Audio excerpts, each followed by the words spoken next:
जय जिनेंद्र। नमस्कार। आज हम एक ऐसे विषय की गहराई में उतर रहे हैं जो हजारों सालों से भारतीय दर्शन का एक बहुत अहम हिस्सा रहा है। जी जैन धर्म का कर्म सिद्धांत। जी ये सिर्फ वो जैसा बोओगे वैसा काटोगे वाली सीधी सी बात नहीं है, है ना? नहीं, बिल्कुल नहीं। ये तो कहीं ज्यादा गहरा है। मतलब जिंदगी के उतार चढ़ाव, सुख दुख, जन्म मरण का चक्र, इन सब को समझने का एक बहुत ही, आप कह सकते हैं, विस्तृत नजरिया है और ये। हमारे पास आज चर्चा के लिए Jain theory of Karma and bondage के कुछ अंश हैं। हाँ, जो इस जटिल विषय को समझने में काफी तो मदद आज करेंगे। हमारी कोशिश यही रहेगी कि हम समझें कि एक कर्म का पूरा सिद्धांत आखिर काम कैसे करता है, ये हमारी आत्मा पर कैसे असर डालता है, और सबसे बड़ा सवाल, क्या वाकई इससे आजादी मुमकिन है? बिल्कुल। और खास तौर पर ये देखेंगे कि ये सिद्धांत हमारी अपनी जिम्मेदारी, हमारी कोशिश करने की आजादी, मतलब पुरुषार्थ जिसे कहते हैं, उस पर कितना बल देता है। जी, ये बहुत महत्वपूर्ण पहलू है इसका। चलिए, तो मिलकर इस पहेली को सुलझाने की कोशिश करते हैं। तो शुरुआत करते हैं बिल्कुल बेसिक से। कर्म, इसका मतलब क्या है? देखिए, आसान भाषा में कहें तो हमारे काम, हमारे विचार और हमारे शब्द, ये सब कर्म हैं। अच्छा। जैन दर्शन कहता है कि ये एक नैतिक नियम है। मतलब हर चीज का एक कारण होता है, कुछ भी बस यूं ही अपने आप नहीं हो जाता। और यहाँ जो सबसे बड़ी बात मुझे लगी वो है ये व्यक्तिगत जिम्मेदारी वाली बात। हाँ, बिल्कुल। मतलब हम जो भी करते हैं, सोचते हैं, बोलते हैं, उसके नतीजे के लिए हम खुद जिम्मेदार हैं। सही। कोई भगवान या कोई बाहरी शक्ति नहीं है जो हिसाब लिख रही हो। ये सिस्टम, ये व्यवस्था अपने आप में पूरी है। हाँ, और यही नजरिया इसे कई दूसरे दर्शनों से अलग भी करता है ना? बिल्कुल।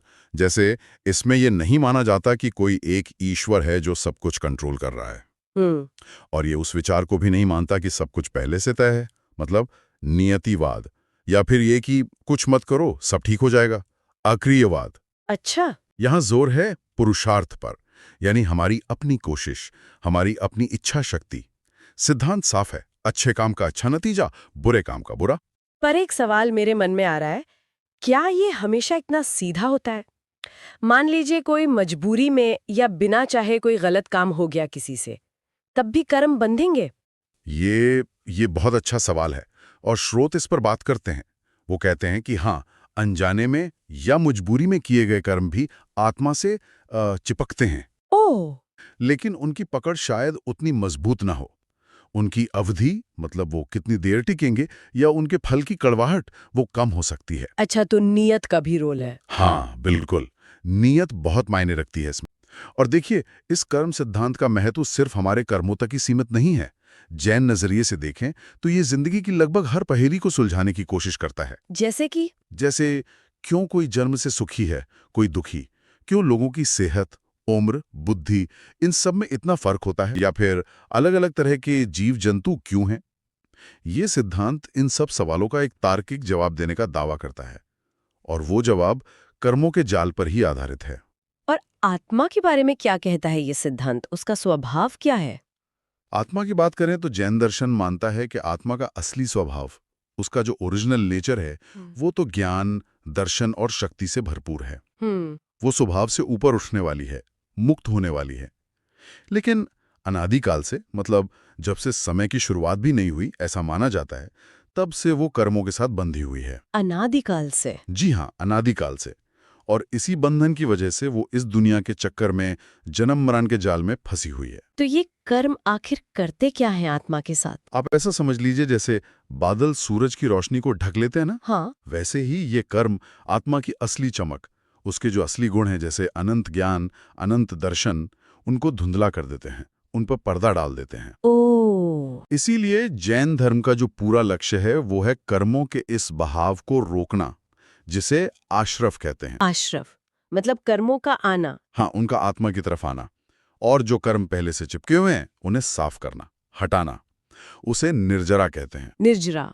जब ये दोनों चीजें होती हैं तभी आत्मा अपनी असली आजाद अवस्था यानी मोक्ष पा सकती है। ये समझना थोड़ा मुश्किल लग रहा है कि ये कर्म आखिर हैं क्या चीज? क्या ये सिर्फ हमारे मन के विचार हैं या भावनाएं हैं? नहीं, यहीं पर जैन दर्शन का नजरिया बहुत अनोखा है। स्रोत कहते हैं कि कर्म सिर्फ सोच या भावना नहीं है। तो फिर? बल्कि वो बहुत ही सूक्ष्म, मतलब इतने छोटे कि दिखते नहीं, पदार्थ के कण हैं, जिन्हें पुद्गल कहा जाता है। उद्गल, पदार्थ के कण, मतलब मैटर। हाँ, एक तरह से कह सकते हैं सूक्ष्म मैटर। और ये कण हवा की तरह पूरी दुनिया में फैले हुए हैं। अच्छा, और ये हमारी तरफ आते कैसे हैं? हमारी मानसिक, वाचिक और शारीरिक क्रियाओं से, जो भी हम सोचते हैं, बोलते हैं, करते हैं, उससे ही आकर्षित होते तो हैं। ये भौतिक कणों जैसा है, फिर ये अभौतिक चीज जैसी आत्मा से चिपकते कैसे हैं? हाँ, ये प्रक्रिया 2 चरणों में होती है, जैसा मैंने पहले इशारा किया। पहला है आश्रव। आश्रव यानी कर्म कणों का आत्मा की तरफ बहना। बिल्कुल, ये बहाव हमारी क्रियाओं, जिन्हें योग कहते हैं, मन, वचन, शरीर की हरकतें, उनके कारण होता है। आत्मा में इन क्रियाओं से एक तरह का कंपन होता है और उसी से ये कर्म कण खींचे चले आते सिर्फ हैं। खींचे आने से ही तो वो चिपक नहीं जाते होंगे? नहीं, बिल्कुल सही कहा आपने। दूसरा और सबसे जरूरी कदम है बंध। बंध? यानी उन कर्म कणों का आत्मा के साथ एक हो जाना, चिपक जाना। जब तक ये कर्म कण आत्मा की चेतना से जुड़ते नहीं, तब तक उनका असर शुरू नहीं होता। अच्छा, तो सिर्फ क्रिया करने से बंधन नहीं होता? नहीं, क्रिया यानी योग के साथ जब हमारी भावनाएं, हमारी नियत, जिसे कषाय कहते हैं, जैसे क्रोध, मान, माया, लोभ, जब ये जुड़ती हैं, तब वो कर्म मजबूती से बंधते हैं। कषाय मतलब भावनाएं। तो क्रिया और भावना दोनों जरूरी हैं बंधन के लिए। हाँ, हाँ, मुख्य रूप से कषाय ही बंधन का कारण है, योग तो बस माध्यम और है। ये रिश्ता कब से है? आपने कहा अनादिकाल से। तो क्या आत्मा पहले कभी शुद्ध थी ही नहीं और बाद में कर्मों ने उसे गंदा कर दिया? ऐसा नहीं है? स्रोत इस बारे में बिल्कुल साफ हैं। वो कहते हैं कि ये संबंध अनादि है, इसकी कोई शुरुआत नहीं है। जैसे सोने और मिट्टी का उदाहरण दिया जाता है ना अक्सर। खान में सोना मिट्टी के साथ ही मिलता है ना। ऐसा तो नहीं कि सोना पहले शुद्ध था और बाद में उसमें मिट्टी लग गई। हाँ, बात तो सही है। वैसे ही आत्मा और कर्म अनादिकाल से साथ हैं, एक तरह से मिले लेकिन हुए हैं। फिर उम्मीद कहाँ है? अगर ये हमेशा से साथ हैं, तो क्या ये हमेशा साथ रहेंगे? क्या कभी अलग नहीं हो सकते?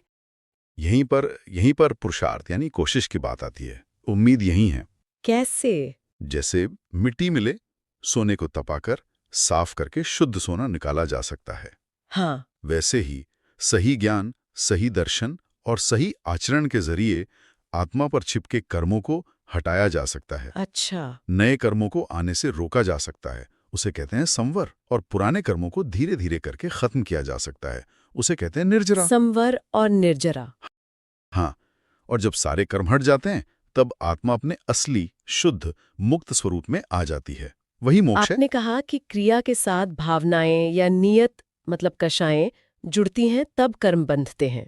क्या इसे थोड़ा और समझा सकते हैं? ये कषाय और कर्म कण कैसे जुड़े हैं? हाँ, इसके लिए द्रव्य कर्म और भाव कर्म को समझना जरूरी है।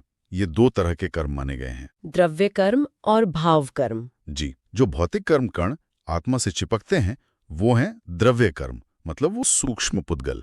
ठीक है। और जो हमारे मन के अंदर चलने वाले भाव हैं, जैसे गुस्सा, घमंड, छल, लालच, किसी से लगाव, किसी से नफरत, ये राग द्वेष, ये हैं भाव कर्म। ये मानसिक अवस्थाएं हैं। अच्छा, तो एक भौतिक है और एक मानसिक। बिल्कुल। और कमाल की बात यह है कि ये दोनों एक दूसरे को पैदा करते हैं। एक दूसरे को कैसे? हमारे मन के बुरे भाव, भाव कर्म, नए भौतिक कर्म कणों, द्रव्य कर्म को अपनी ओर खींचते हैं और आत्मा से बांधते हैं। और जो पुराने द्रव्य कर्म आत्मा पर चिपके हैं, जब वो पकते हैं, जब उनका फल मिलने का समय आता है, तो वो फिर से हमारे मन में बुरे भाव, भाव कर्म पैदा करते हैं। अरे वाह, ये तो एक साइकिल जैसा हो गया। हाँ, बिल्कुल। बीज और पौधे जैसा चक्कर है। बीज से पौधा, पौधे से फिर बीज।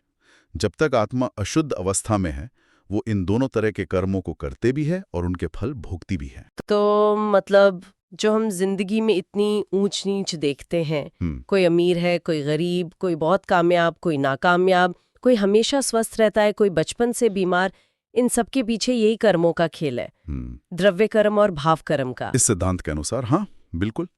ये कर्मों का जमा होना और फिर उनका अलग अलग समय पर अलग अलग तीव्रता से फल देना, यही इंसानी अंतरों की वजह बनता है। लेकिन यहाँ कहानी सिर्फ इतनी नहीं है कि कर्म कैसे जमा होते हैं और फल देते हैं। असली मुद्दा, जैसा आपने पहले कहा, यह है कि क्या हम इस चक्र से बाहर निकल सकते हैं? बिल्कुल, यही सबसे बड़ा सवाल है। तो आपने बताया कि कर्म आत्मा से चिपक जाते हैं, बंध जाते हैं। क्या उनके चिपकने के भी अलग अलग तरीके या लेवल होते हैं? मतलब क्या सारे बंधन एक जैसे होते हैं? नहीं, एक जैसे नहीं होते। जब कर्म बंधते हैं तो उसी समय उनकी 4 मुख्य बातें तय हो जाती हैं। आप इन्हें बंधन की विशेषताएं कह सकते हैं। 4 विशेषताएं कौन कौन सी? को रोकेगा या दर्शन को, सुख देगा या दुख देगा, कैसा शरीर बनाएगा वगैरह। मोटे तौर पर 8 मुख्य प्रकृतियां बताई गई हैं और उनके भी कई उपभेद हैं। ठीक है। प्रकृति यानी स्वभाव। दूसरा है स्थिति, यानी कर्म कितनी देर तक आत्मा के साथ चिपका रहेगा, उसकी ड्यूरेशन क्या होगी। अच्छा, ये किस पर निर्भर करता है? ये मुख्य रूप से हमारी भावनाओं, हमारे कषायों की तीव्रता पर निर्भर करता है। हल्का गुस्सा किया तो कर्म कम देर तक टिकेगा। बहुत ज्यादा नफरत या लालच तो कर्म बहुत लंबी अवधि तक चिपका रह सकता है। समझ गई। तीसरा है अनुभाग, यानी कर्म के फल की ताकत कितनी होगी, उसका असर कितना गहरा होगा। हल्का असर देगा या बहुत तीव्र, ये भी हमारी कषायों की गहराई पर ही निर्भर है। मतलब कम गुस्सा तो हल्का असर, ज्यादा गुस्सा तो गहरा असर। हाँ, बिल्कुल। सोचिए जैसे दवा की डोज होती है, कम असर वाली या ज्यादा असर वाली, वैसे ही कर्म के फल का असर। ठीक है। और चौथा है प्रदेश, यानी कितने कर्म कण एक साथ आत्मा से चिपके, उनकी संख्या, उनकी क्वांटिटी। प्रकृति, स्थिति, अनुभाग और प्रदेश, ये 4 चीजें हर कर्म बंधन के साथ तय होती हैं। जी, और ये भी जानना जरूरी है कि इनमें से कर्म का स्वभाव, प्रकृति और संख्या, प्रदेश ज्यादातर हमारी बाहरी क्रियाओं यानी योग, मन, वचन, काय की एक्टिविटी पर निर्भर करते हैं। लेकिन कर्म कितनी देर टिकेगा, स्थिति और उसका असर कितना गहरा होगा, अनुभाग, ये मुख्य रूप से हमारी अंदरूनी भावनाओं, हमारे कषाय, क्रोध, मान, माया, लोभ पर निर्भर करता है। इसीलिए शायद जैन धर्म में मन को, अपनी भावनाओं को काबू में रखने पर इतना ज्यादा जोर दिया जाता है। बिल्कुल सही, क्योंकि असली बंधन और उसके फल की गंभीरता तो कषायों से ही तय होती है। और ये कर्म चिपकते ही क्यों हैं? मतलब वो कौन सी मूल वजह हैं जिनकी वजह से हम कर्मों को अपनी तरफ खींचते ही रहते स्रोत हैं? इसके 5 मुख्य कारण बताते हैं और ये एक तरह से सीढ़ी की तरह हैं, एक के बाद एक। 5 कारण क्या है सबसे वो? पहला और सबसे बुनियादी कारण है मिथ्यात्व। मिथ्यात्व मतलब दुनिया को, चीजों को गलत नजरिए से देखना, सच को झूठ समझना, झूठ को सच समझना, आत्मा को शरीर समझना, बाहरी चीजों को अपना समझना, ये सबसे गहरी भूल है। ये पहला हुआ। दूसरा है अविरति। जब नजरिया ही गलत है, मिथ्यात्व है, तो हम खुद को गलत कामों से रोक नहीं पाते। जानते हुए भी कि हिंसा बुरी है, झूठ बुरा है, चोरी बुरी है, उनसे बच नहीं पाते, व्रत नियम नहीं ले पाते। ये है अविरति। ठीक है। तीसरा है प्रमाद, यानी लापरवाही, आलस, सही रास्ते पर चलने में ढिलाई बरतना, ध्यान न देना, जरूरी आध्यात्मिक बातों को टालना, एक तरह की सुस्ती। ये तो बहुत आम लगता है।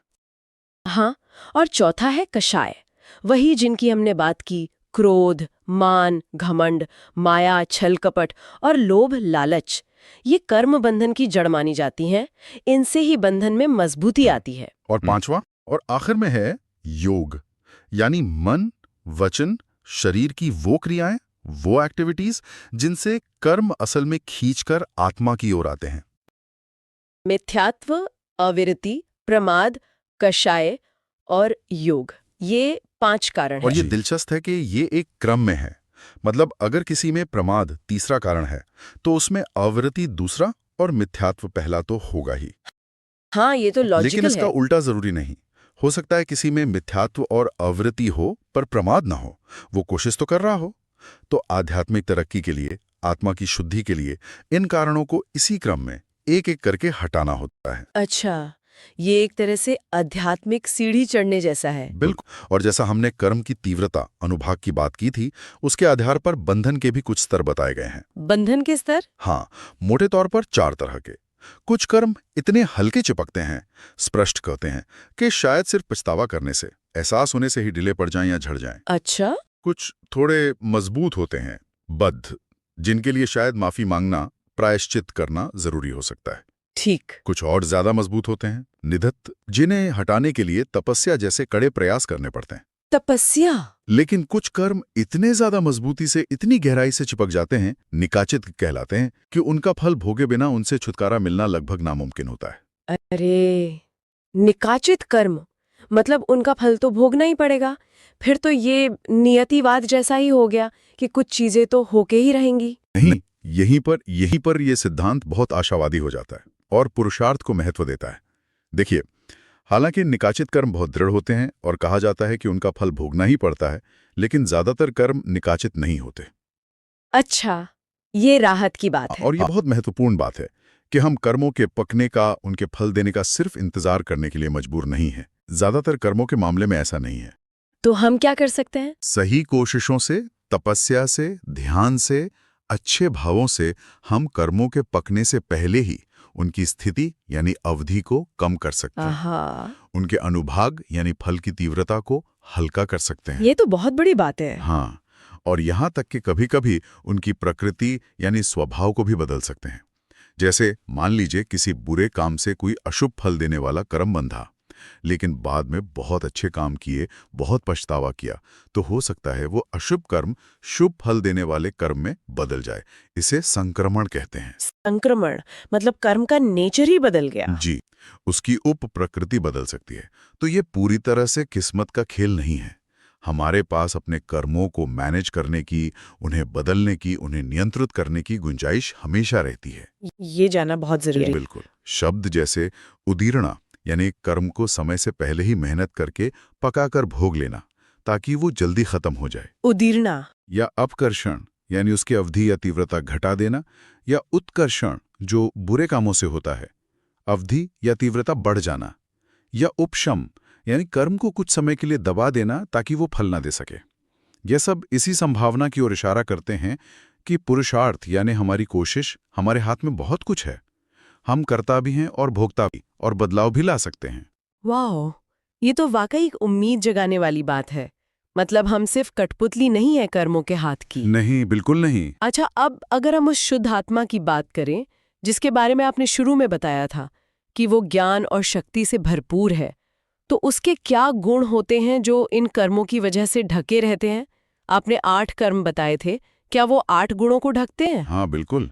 स्रोत 8 मुख्य गुणों की बात करते हैं शुद्ध आत्मा के, और उन्हें 8 मुख्य कर्म प्रकृतियां ढकती हैं। पहले 4 गुण वो हैं जिन्हें घातीय कर्म रोकते हैं। ये सीधे आत्मा के स्वभाव पर घात करते, हमला करते हैं। घातीय कर्म कौन से गुण रोकते हैं ये? पहला है केवल ज्ञान, यानी सब कुछ एक साथ पूरी तरह जानने की शक्ति, परफेक्ट नॉलेज। इसे ज्ञानावरणीय कर्म रोकता है, जैसे बादल सूरज को ढकते हैं। ज्ञानावरणीय, ज्ञान पर आवरण। ठीक है। दूसरा है केवल दर्शन, यानी सब कुछ प्रत्यक्ष देखने, महसूस करने की शक्ति, परफेक्ट परसेप्शन। इसे दर्शनावरणीय कर्म रोकता है। दर्शनावरणीय, दर्शन पर आवरण। तीसरा है अनंत वीर्य, यानी असीम आत्मिक शक्ति, इन्फिनिट पावर। इसे अंतराय कर्म रोकता है। अंतराय मतलब बाधा डालने वाला। ये हमें अच्छे काम करने से, दान देने से, लाभ पाने से रोकता है।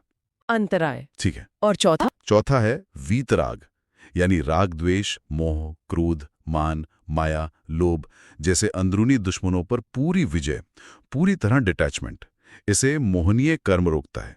मोहनीय कर्म। हाँ, ये कर्म हमें भ्रम में डालता है, चीजों से मोह पैदा करता है, सही गलत का भेद भुला देता है। इसे सबसे ज्यादा खतरनाक, सबसे ज्यादा शक्तिशाली कर्म माना जाता है बंधन के लिए। अच्छा। जी, 4 गुण, केवल ज्ञान, केवल दर्शन, अनंत वीर्य और वीतराग, ये तब प्रकट होते हैं जब कोई आत्मा साधना करके अरिहंत अवस्था में पहुंचती है। अरिहंत अवस्था। और बाकी 4 गुण वो कौन से कर्म रोकते हैं? बाकी 4 गुण अघातीय कर्मों से ढके रहते हैं। ये आत्मा के स्वभाव पर सीधा घात नहीं करते, पर शरीर और बाहरी परिस्थितियों से जुड़े हैं। और ये तब पूरी तरह प्रकट होते हैं जब आत्मा मुक्त होकर सिद्ध बन जाती है, मतलब सारे कर्म नष्ट हो जाते हैं। अच्छा, अघातीय कर्म और उनसे ढके गुण। 5वां गुण है अनंत सुख, यानी कभी ना खत्म होने वाला परम आनंद, इन्फिनिट ब्लिस। इसे वेदनीय कर्म रोकता है, जो हमें सांसारिक सुख और दुख का अनुभव कराता है। सातावेदनीय सुखद और असातावेदनीय दुखद। वेदनीय कर्म, ठीक है। छठा? छठा है अजर अमर, या कह लीजिए अक्षय, यानी जन्म मरण के चक्र से हमेशा के लिए मुक्ति। इसे आयुष्य कर्म रोकता है, जो हमारी उम्र, हमारी जीवन अवधि तय करता है, देव, मनुष्य, पशु या नारकी जीव के रूप में। आयुष्य कर्म, उम्र तय करने वाला। सातवां है अरूपी, यानी आत्मा का कोई भौतिक शरीर या रूप ना होना, क्योंकि आत्मा स्वभाव से अरूपी है। इसे नाम कर्म रोकता है। नाम कर्म ही हमें अलग अलग तरह के शरीर, इंद्रियां, रूप, रंग, गति, जैसे देव गति, मनुष्य गति आदि देता है। नाम कर्म, शरीर और पहचान देने वाला।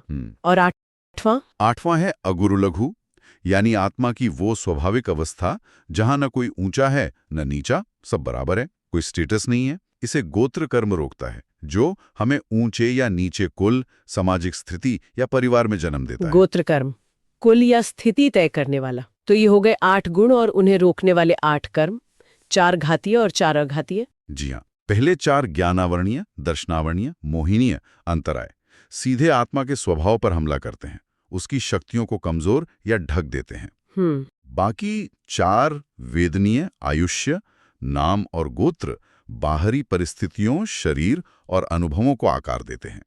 जब ये 8 कर्म पूरी तरह नष्ट हो जाते हैं, तभी आत्मा अपने इन 8 स्वाभाविक अनंत गुणों को प्राप्त करती है और सिद्ध यानी मुक्त कहलाती है। तो इस सारी चर्चा का सार क्या निकलता है?